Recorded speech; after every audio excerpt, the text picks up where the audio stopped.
Students, whatever homework is given to you, you have to submit it on the very next day between 8 am to 1 pm to the given WhatsApp number, and it is compulsory to submit your homework as your attendance will be marked on the basis of your submission.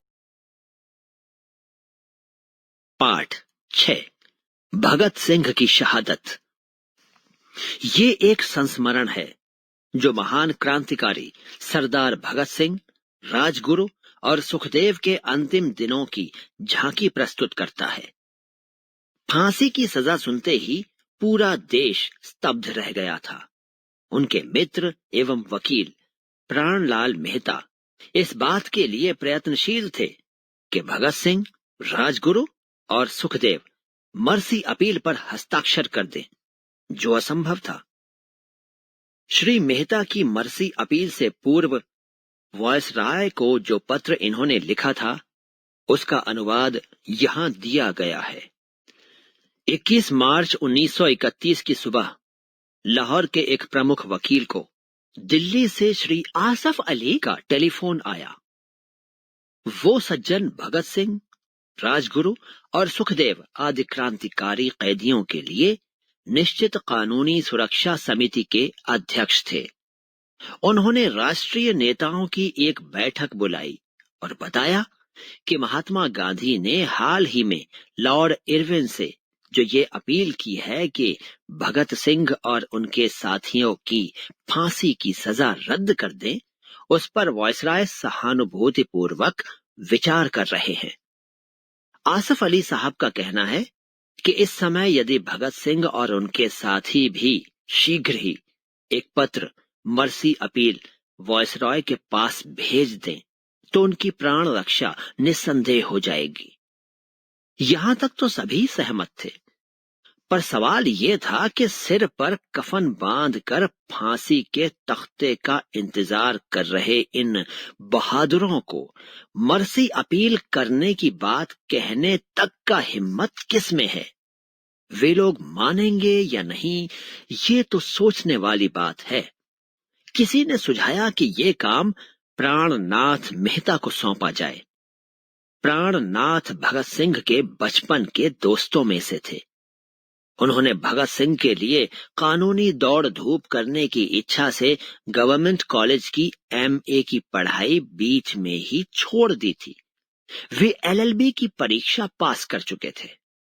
Privy council को भेजी जाने वाली appeal पर भी भगत सिंह और उसके साथियों ने प्राणनाथ मेहता के कहने पर ही हस्ताक्षर किए थे। कुछ सोच विचार करने के बाद प्राणनाथ मेहता ने ये उत्तरदायित्व स्वीकार कर लिया और पंजाब सरकार से आज्ञा लेकर उसी शाम वो भगत सिंह और उनके साथियों से मिलने जेल में गए। इस मुद्दे को लेकर वे काफी चिंतित थे। पिछले 7-8 घंटे प्राणनाथ मेहता यही सोचते रहे कि वो किस तरह इस प्रस्ताव को इनके सम्मुख रखेंगे, पर जब वो उनके सम्मुख पहुंचे तो उनके चेहरे की घबराहट छिपाए नहीं छिप रही थी। भगत सिंह ने कोई मजाक कर उन्हें संभलने का अवसर दे दिया। बातचीत गांधी जी के प्रयत्नों के संबंध में चली। प्राणनाथ ने कहा, गांधी जी के प्रयत्न सफल भी हो सकते हैं यदि उन्हें आप लोगों का कुछ सहयोग मिल जाए तो। राजगुरु ने गंभीर होकर पूछा, हम लोगों का कैसा सहयोग? प्राणनाथ ने कहा, इतने सीरियस न बनो राजगुरु, तुम्हारा ये रूप देखकर मुझे डर लगता है। माहौल फिर हल्का हो गया। प्राणनाथ ने कहा, दोस्तों, तुम इस बात को मानते हो कि हिंदुस्तान की आजादी बहुत दूर नहीं है? भगत सिंह ने कहा, जरूर, यही विश्वास तो हमारा प्रेरक शक्ति बना हुआ है। तो फिर आजाद भारत को तुम लोगों की जरूरत सबसे अधिक होगी। नए भारत का निर्माण तुम लोगों से अधिक अच्छा और कौन कर सकेगा? सुखदेव ने कहा, प्राणनाथ, हम लोग तो भारत की आजादी की नींव के पत्थर हैं। ऊपर की इमारत तो बाद के लोग बनाएंगे। उसकी चिंता करना हमारा काम नहीं है। भगत सिंह ने मुस्कुराकर कहा, यार वकीलों वाली बातें छोड़, सीधे तौर से बता तू कहना क्या चाहता है। यही कि तुम्हारा जीवन कौम की थाती है और कौम चाहती है कि तुम गांधी जी के हाथ मजबूत करने के लिए वॉयसराय के नाम पर मर्सी अपील भेज दो। तीनों के मुंह एकाएक गंभीर हो गए। राजगुरु ने कहा, प्राणनाथ, तुमसे हमें ये उम्मीद न थी। कोई और ये बात कहता तो मैं धक्के देकर उसे कमरे से बाहर निकाल देता। सुखदेव बोले, हम तुम्हें अपना सच्चा दोस्त समझते थे। प्राणनाथ, ये बात कहने की तुम्हें हिम्मत कैसे हुई? भगत सिंह ने आंख के इशारे से अपने दोनों साथियों को चुप किया और बड़ी शांत आवाज में पूछा, किस तरह की मर्सी अपील तुम चाहते हो, हमें समझाओ। उत्साहित होकर प्राणनाथ ने कहा, मुझे गलत मत समझो मेरे दोस्तों, हम लोग ऐसा कुछ करना नहीं चाहते जिससे तुम्हारी बहादुरी को बट्टा लगे। आज रात हमारी कमेटी की बैठक में ड्राफ्ट बनाया जाएगा जो मैं कल सुबह तुम्हारे पास लाऊंगा। भगत सिंह ने मुस्कुराते हुए कहा, मर्सी अपील तो हम भी बना सकते हैं, मगर यार हमारे मुकदमे ने तुम्हें एक कामयाब वकील जरूर बना दिया है। 22 मार्च 1931 की सुबह रक्षा समिति द्वारा तैयार ड्राफ्ट लेकर प्राणनाथ पुनः जेल में पहुंचे। भगत सिंह ने हंसते हुए कहा, यार जाने भी दो, हम लोगों ने तो मर्सी अपील भेज दी है, अधिक देर करना ठीक नहीं था। प्राणनाथ ने समझा कि भगत सिंह अपने स्वभाव के अनुसार मजाक कर रहे हैं। भगत सिंह बोले, यार मर्सी अपील लिखना भी कोई बड़ा काम है, आखिर दया की भीख ही तो मांगनी थी। पूछ लिया, क्या लिखा है उस अपील में तुमने? कोई कॉपी उसकी तुम्हारे पास है? भगत सिंह ने पास ही पड़ी किताब उठा ली। उसकी जिल्द के साथ वाले सफेद कागज पर पेंसिल से अंग्रेजी में कुछ लिखा हुआ था। वो पेज खोलकर प्राणनाथ के हाथ में देते हुए भगत सिंह ने कहा, यह है हमारी मर्सी अपील की कॉपी।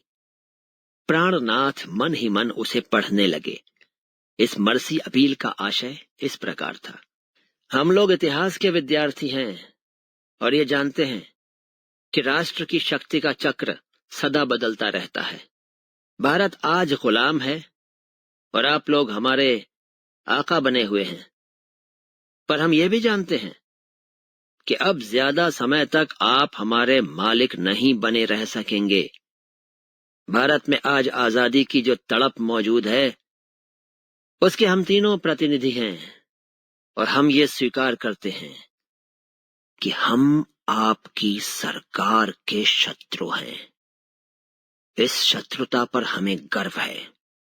हम लोग आपके विरुद्ध युद्ध करते हुए गिरफ्तार हुए हैं। हमें मालूम ही है कि चंद दिनों में आप हमें फांसी पर चढ़ा देंगे। वो फांसी जो हमारी उन कोठरियों से कुछ ही गज की दूरी पर है। इस पत्र द्वारा हम तीनों आपसे अपील करते हैं कि हम तीनों को आप फांसी पर ना चढ़ाकर हमें अंग्रेजों द्वारा बंदूक से शूट करवा दीजिए। आप जानते हैं कि युद्ध में पकड़े गए शत्रुओं को इसी तरह शूट किया जाता है, फांसी नहीं दी जाती। हस्ताक्षर भगत सिंह, राजगुरु, सुखदेव। पत्र समाप्त करते करते प्राणनाथ मेहता की आंखें भर आई थीं।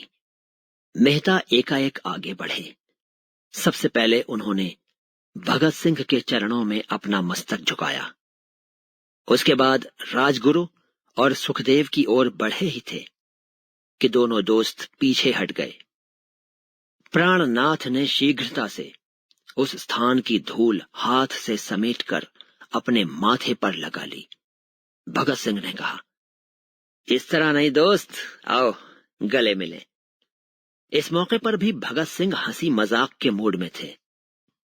मेहता से उन्होंने कहा, प्राण, परसों सुबह तुमसे मैंने जो पुस्तक मंगवाई थी उसके 324 पृष्ठ मैं इस समय तक पढ़ चुका हूं। बहुत अच्छी पुस्तक है, करीब 100 पृष्ठ बाकी हैं।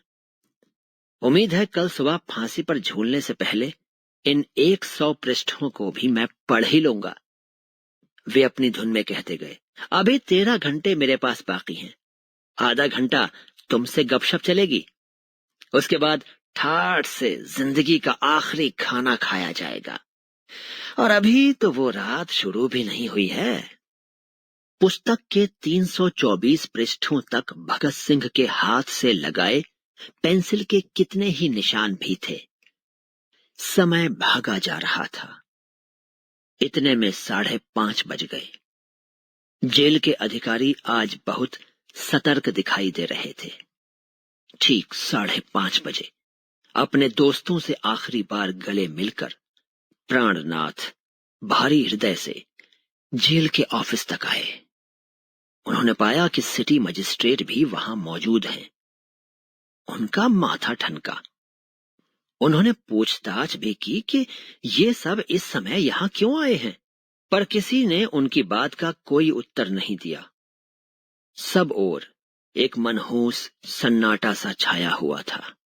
प्राणनाथ की बात का उत्तर न देकर जेलर ने गंभीरता से इतना ही कहा, इस समय आप जेल में नहीं रह सकते। जल्दी से प्राणनाथ को फाटक से बाहर कर दिया गया। जेल के फाटक के बाहर काफी पुलिस मौजूद थी।